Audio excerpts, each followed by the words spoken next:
Udah mahal, nggak kepake. Yang ada muka gue tambah brek. Dikasihani agar tak terjerat proses hukum, Mayang tak gubris. Anak Dodi denda 350 juta rupiah. Kasus pencemaran nama baik oleh Mayang kini ternyata masih berlanjut. Pihak skincare yang merasa produknya dianggap jelek oleh Mayang telah memproses kasus tersebut secara hukum. Diketahui, pihak skincare telah melaporkan Mayang ke pihak berwajib pada Kamis 7 April 2022 lalu. Setelah lama tak ada respon, akhirnya pihak skincare dipanggil pihak kepolisian untuk diperiksa. Gil Gladys, direktur skincare yang produknya dijelek-jelekin Mayang, mengungkapkan bahwa dirinya sempat merasa kasihan dengan adik Vanessa Angel. Dirinya merasa kasihan lantaran Mayang kemarin masih berumur 18 tahun dan sudah terjerat kasus hukum. Walaupun tak tega dengan Mayang, Gil Gladys tetap memprosesnya secara hukum. Hal ini dikarenakan pihak Mayang tak memanfaatkan kesempatan yang ia berikan untuk meminta maaf. Dalam laporan yang dilayangkan Tanskin terhadap Mayang Luciana Fitri, adik Vanessa Angel itu disangkakan dengan beberapa pasal.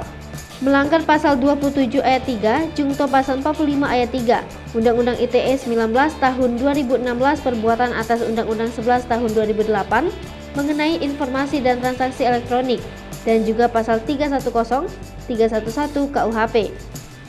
Dari deretan pasal yang disangkakan tersebut, Mayang Luciana Fitri terancam hukuman maksimal 4 tahun penjara serta denda sebesar 350 juta rupiah.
Hai pemirsa Sri Popo TV, jangan lupa komen, like, dan subscribe, serta tonton terus